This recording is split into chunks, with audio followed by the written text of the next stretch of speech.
What's up, YouTube? Door Killing Anime coming at you again with another video, and it's just to give you guys a character profile, like I said in my recent channel update. And for my third character profile in my series, I'm going to be talking about Natsu Dragneel from the series Fairy Tail. Natsu Dragneel from the series Fairy Tail is the main male protagonist of the series, and I'm basically going to be covering him and giving him a character profile slash analysis slash thoughts, because he interests me, and I think that he needs to be brought into light to how much I feel that this character sucks. And if you're not a fast speller, then I'll just say it straight right, that sucks. There, I said it. Natsu Dragneel, the main male protagonist of Fairy Tail, sucks. And I'm not going to be all rainy on this one. I may just be rainy on this one, so I hope you Fairy Tail fans don't get butthurt.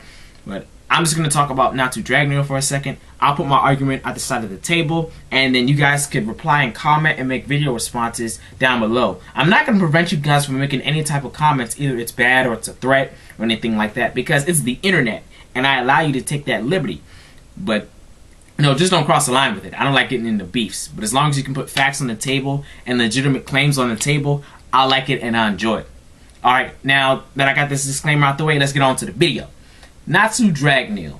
Alright, I'll give you guys a little insight on Natsu Dragneel's backstory. Natsu Dragneel is the main male protagonist of the Fairy Tail series, and he's originally casted as this type of individual who uses a lost certain type of magic. And in the Fairy Tail world, there's different types of magic that you can use. It is Dragon Slayer magic. And with Natsu using this type of Dragon Slayer magic, he's obviously learned this type of magic, like how it said, from a dragon. This dragon who's taught him this type of magic is named Igneel, and was his father, his parent at the time when Natsu Dragneel was younger.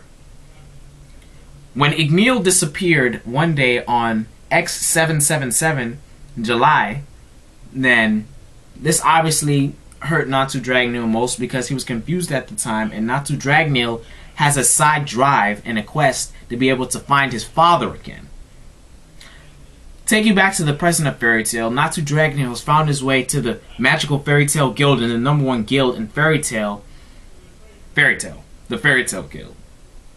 And Natsu Dragneel goes on quest with his friends Grateful Buster, Urza Scarlet, and Lucy Heartophilia, and able to defeat types of antagonists or types of villains that come up to this character during the series. Alright, that's what he does basically for the series so far. I've only gotten up to chapter 275 before I decided to drop the series. Now, what I'm about to do is to give my pros and cons about Natsu Dragneel. And first I'm going to start off with my pros, because I think that's easier to say. I'll get that out the way because I don't have a lot to say. And then I'll get to my cons. I have more to say about that, and I'm more inflamed about that. Remember, I said that I did not like Natsu Dragneel for the development that he has, and I'm about to prove to you and break down why I don't like it. Alright, pros. Let's go on the pro side.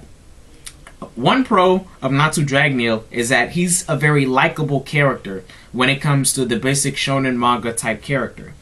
Natsu Dragneel ranges from silly type, playful type, ignorant, stupid type of character who's very easy to like, because when it comes to serious moments and to protecting his friends and to be able to develop the story, then people can connect with him because he shows courage and heart and selflessness towards others.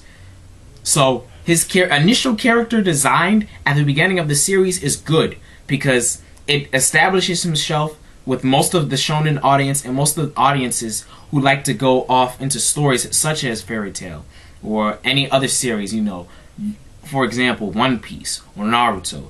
Ignorant type of male protagonists who are very lovable by the fans. And a second pro is that this guy is already at a level to where he has more development to go, but he starts off at a pretty good standing to where it goes in the story. He has his title known as the Salamander, and he's pretty well known across Fiori and the Earthland. And in this story, he usually gains more power as he goes, but a lot of people knows his name. Who's his? Fucking up, damn. A lot of people know who this person, who this character is inside of the story of Fairy Tail, and he's well known as the Salamander. Okay, I guess, you know, and those are really concrete details. You know, I'll stick behind those two pros right there. If you guys have any other pros that I may have missed, or you think you want to argue about, tell me, because I've only gone up to chapter 275 and then I dropped it because of other reasons that I have in a previous video. I believe it's titled A Fairy Tale of Shit, so I threw it to the ground. So go check that out later on so you can get my full synopsis of Fairy Tail. Okay, and then now I'm going to shift over to the cons. The cons I'm going to get more in detail with, because cons of the series are generally what I have with it, and I don't have a very good outlook of the series heading towards the end of my tenure reading the panels and watching the anime with it since I've dropped it. The first con about Fairy Tail is that there's a seemingly lack of interest in the story. And when I mean interest in the story, for me, I mean interest in the overall theme of what's happening in Fairy Tail. I get that there's these four main characters that go off, and you can include Happy with Natsu. That Natsu, especially, who's the main male protagonist who drives the force of the story, gives me a lack of interest in what he's doing, because he doesn't have any more goals inside of the anime / manga into completing quest for the Fairy Tail Guild. And I don't know why he wants to so much advance to complete quest for the Fairy Tail Guild. It's not fairly established that if he does this, this, and that, he wants to do this, this, and that. Like if it was said before that Natsu wanted to be one of the strongest mages of Fairy Tail, then he could be doing all these quests to qualify for the S-Class trials, and then in order for that, he'd be able to come in S-Class, then take on S-Class mage missions, and then be able to become a guild master. And one of the, you know, just develop up, you know, the rankings of the magic world in Fiore. But that's not established either. So there's a lack of interest in the drive of the story, whether they go from Galuna Island, or they go to, or there's a fighting festival arc, or there's a stupid Locky arc, or anywhere that there's a quest that involves the Fairy Tail Guild. I'm not interested in general and how it affects the characters in the story, because I don't know what it's going to do for the characters in the story for the long run.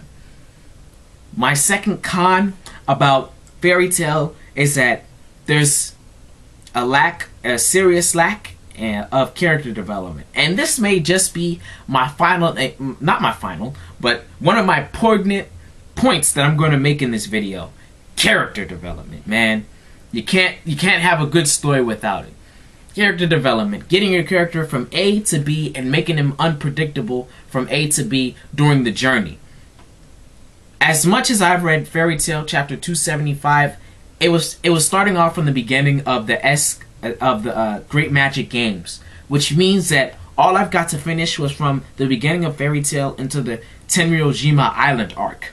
And from that, a lot of things were missed, and a lot of hit and misses were done with Natsu Dragneel's character development. Natsu, coming from the first two initial episodes, the Fairy Tail Guild arc, you know, is a good character. You know, he's silly, we know him. Then we go into other arcs. Then we go into the Eisenwald arc, and then we go into the Galuna Island arc, and then we go into the Phantom Lord arc, and then we go into the Locky arc, then we go into the Jalal arc, and then we go into the Fighting Festival arc. But throughout all this, Natsu Dragneel, I'm saying this because this is much the dubbed in the anime. Natsu Dragneel, it's okay. These are like the first 48 episodes and the first couple chapters of the initial development of the characters. This is season 1. Natsu Dragneel doesn't develop initially, but it's okay. The story starting out, the character hasn't been pushed too much to his limits. But as you can see, coming close to the Jalal arc and the Fighting Festival arc, Natsu doesn't have an opportunity to change his type of battle tactics. It kind of comes into a sense to where you can start to feel that Natsu's getting these power-ups that aren't earned against these super powerful mages who are accredited by being 1, S-Class mages. You can see that with Loxus, and 2, you can see with Jalal, one of the great mages of the land, I believe at the time, one of the great guild masters or the guild mages of Fiore.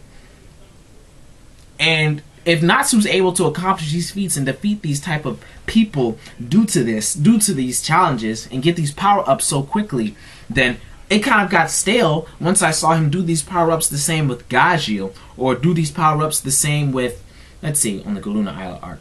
The Galuna Isla arc, you know, great. That was a great story, so Natsu wasn't involved much. But just the same kick-ass Natsu that he was earlier didn't elevate once the story elevated to serious moments. Now, going off to Season 2, you can get the Oricon Seas arc, where we're introduced to Wendy Maxwell, and then you get these 6 guys who are a part of Oricon Seas, and they're part of this evil organization. And even with Natsu going up and facing these type of people, when Jalal turns good and Natsu gets the flame, the golden flame from Jalal, it's just another cop-out and another power-up in him in order to be able to defeat this mega high demon person.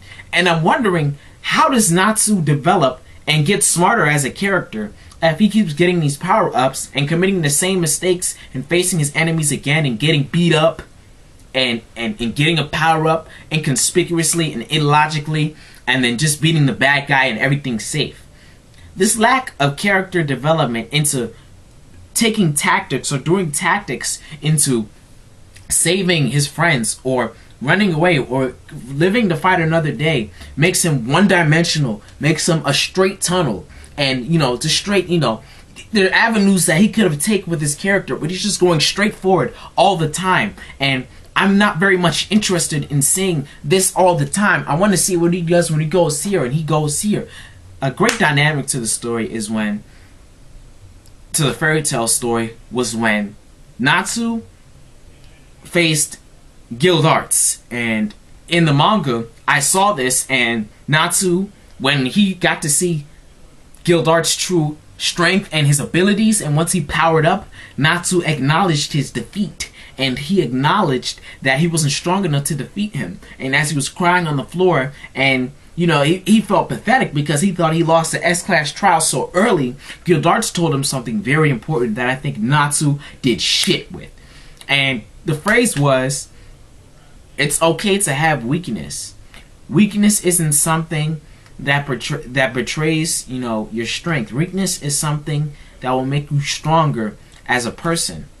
And I believed in that, because if you can acknowledge your weakness and know what your weaknesses are and learn to live to fight another day, then you could obviously become stronger as a mage and become stronger as an individual.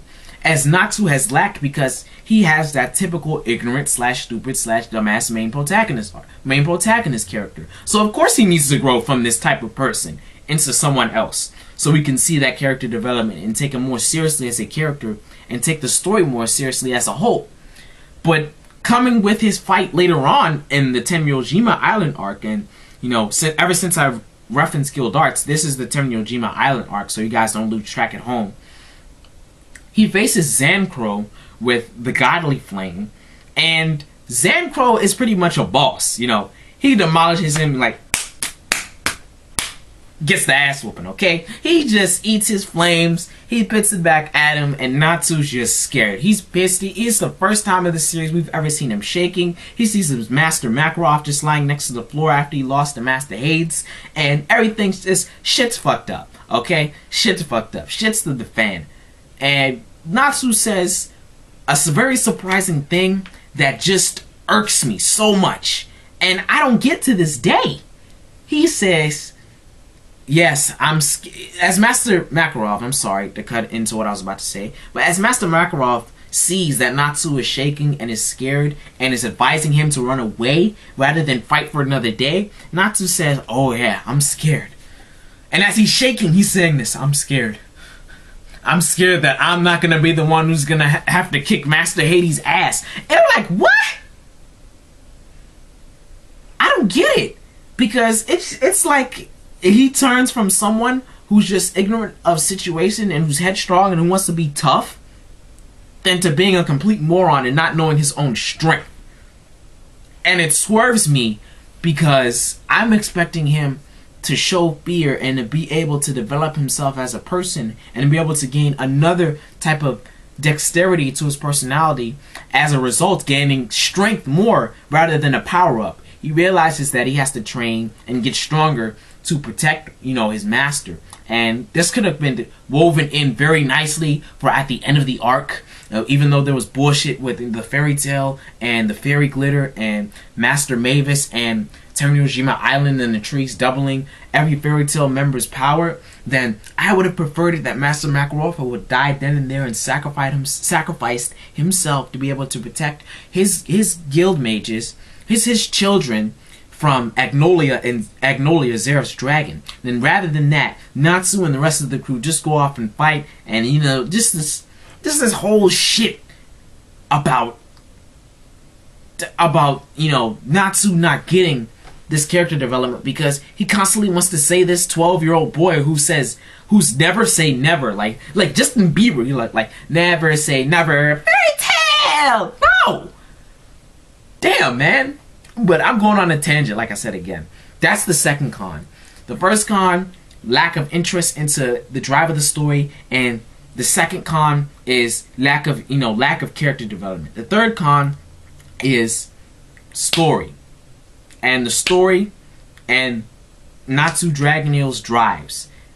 The story and Natsu Dragneel's drive, and these cons will all be inwoven, and I'll explain it at the end, is much toward a point that Natsu has no reason to be a fairy tale mage. Think about it. It's like the same reason that Ichigo has a reason to be a Soul Reaper. I think Natsu is centered around the fact that he wants to save his friends and he wants to do things for his friends. But the more that he gets involved in things and keeps doing his actions the way he's been doing his actions retardedly and going in without thinking and worrying and not strategizing enough, then it's actually putting his friends in a situation to where they're susceptible to more danger. Thus him having to try harder to be able to save them. And it may not be making sense to you guys at first, but I can put this in the tense of Master Hades when, Lucy, Natsu, and those other two, Gray and Ursa, were fighting Master Hades. And they were getting their asses whooped. I mean, Master Hades was having their asses on a silver platter, laying the smackdown on their candy asses. But still, it's like Natsu comes and he's just comes again, saves the day. And the lack of goal and why he's doing this, I don't get it. Like, is it the drive to solely save his friends? There's a lack of me getting invested into his goal, and thus me getting invested into the character, the main male protagonist, and thus me getting invested into the series enough. So that's con 3. Lack of his goals and progression. And then 4, incontinuity, or that's the word. I'm gonna say incontinuity with the story and Natsu Dragneel's initial character. I'd say that at the beginning of the series, it was pretty much established that he was a fire dragon slayer. And with fire dragon slayers, that means he could only eat his substance or element at the time, which was fire. But throughout the series, he gets to be able to eat certain products like Aetherion crystals and lightning.